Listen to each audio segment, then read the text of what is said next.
Hello, Kootenai County. I'm here today with our current sheriff, Bob Norris, and we're going to do a quick interview with him, and he's going to tell us more about him, and we look forward to learning more about him as we go through the questions. Okay?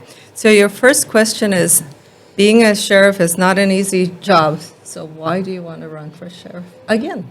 Well, there's more work to be done. Yes. So we saw some pretty interesting dynamics during my first term.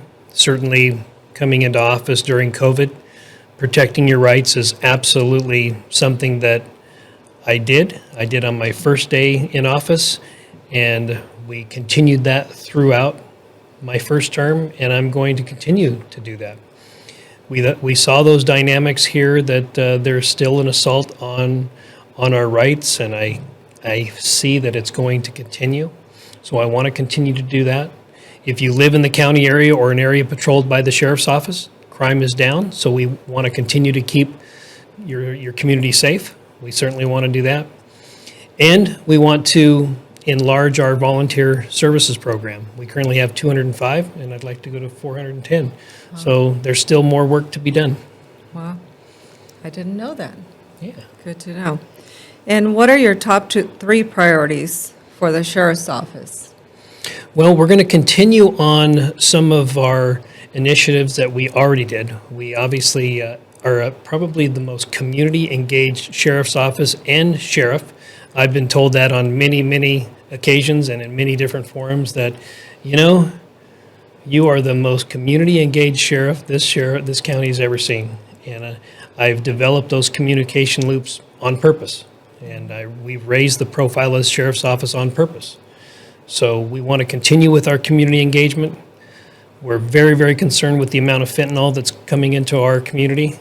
So we want to still focus on treatment for those first-time offenders, but we also understand that fentanyl is a very unstable drug, and we need to make people aware of that. We also have stopped our hemorrhaging in our organization. We're doing really, really good. We've stabilized the organization. So that's another initiative that we want to continue on. So, yeah. That's great. We certainly appreciate those engagements with the community. And so what are your thoughts on the growth and the impact in our community for the next 10 years? And also, what are your long-term planning that you have any recommendations? Absolutely. They're going to be significant, unfortunately. Can we go back to the way it used to be? I wish. So it's going to be significant. And I have petitioned the governor, I have petitioned legislators that we need to have a conversation on appropriately funding our law enforcement, and which includes our jail and our prosecutor's office. We cannot just depend on property taxes. We need to have a wider conversation on sales tax and income tax, because the users of law enforcement services aren't property owners. They're the least users of law enforcement services. So we'd like to have that conversation that gets a wider group, because our population swells during the summer from May till Labor Day. Right. So we want everybody to contribute to law enforcement services, not just the property owners, when they're the least user of our services. And that's where I think we need to take this conversation. I agree. Yeah. I agree. So that's part of your long-term planning? Yep. Yeah. There is I'm learning that things don't happen quick in the legislature here. So it's something that we have planted several seeds. We just finished our Idaho Sheriff Association. They're certainly having the conversation with their legislators. So there's 44 of us here in the state of Idaho. So it's a conversation we need to have. Our population, not just Kootenai County, but Idaho in general, is just exploding. Yes. People want to live in a conservative state. And we need to have that wider conversation, because burdening the property owners isn't going to be the fix. Not long-term, No. anyway. No. Okay, so what are your strongest qualities you possess, And how do you feel it will benefit the sheriff's department and the citizens you serve? Well, we've done a lot of implementing of certain programs. And just to give you an example, I am an individual who prefers the decision-making being pressed down to the organization. I don't want to have a ego-driven command staff where they have to make the decision. I believe that the most efficient organizations are the ones made by decision makers at the lowest level. Currently, our liability numbers are significantly down. Before I took office, they were about $300,000 a year. Since I've taken office, they're about $30,000 a year. Wow. And I credit that with empowering decision makers at the lowest level possible. So that's one of the traits that I bring to the organization, and I bring ideas to the organization. And I have a lot of town halls. My town halls, coffee with the cop.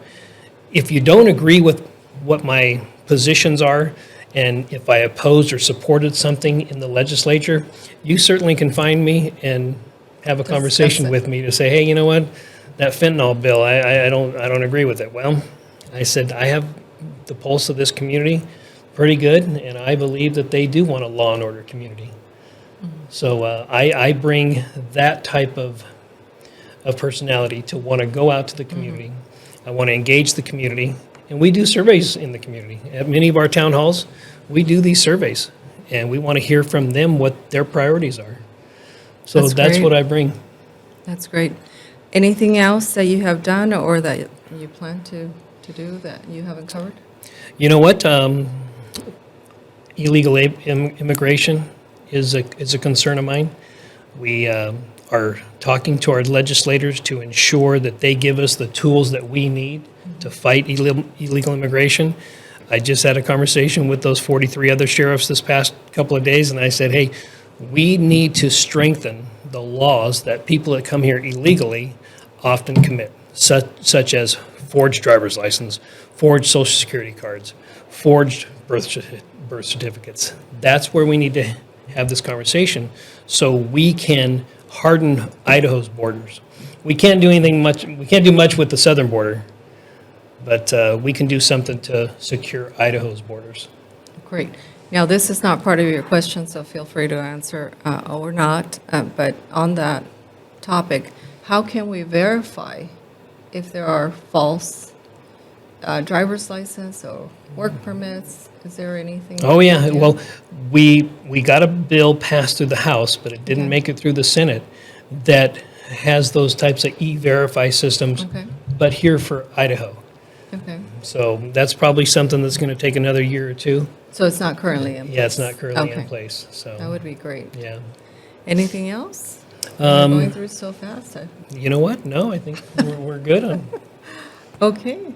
Well, we appreciate you Can coming. I give a closing statement? Yes. All go right. ahead, your closing. Perfect. All right. Well, I am your current sheriff, and I enjoyed being your sheriff. I'm the most community-engaged sheriff this county has ever seen. I look forward to supporting this organization and this community in the next 4 years. I'm a member of Coeur d'Alene Rotary. I'm a member of the Micah Flats Grange. I'm a member of the Elks. I'm a member of our FOP here. I'm a lifetime member of the National Rifle Association. And you can often find me at Coeur d'Alene High during sports seasons because I have one child that goes there, and I'll have another one that'll start going there next year. And I'm very, very involved. These communication loops that I've created were done on purpose, so you can have access to your county government, specifically your sheriff's office. So thank you very much for this opportunity. I hope to earn your support for another 4 years. Well, there you have it. That's our current sheriff running for office again. So thank you all for watching.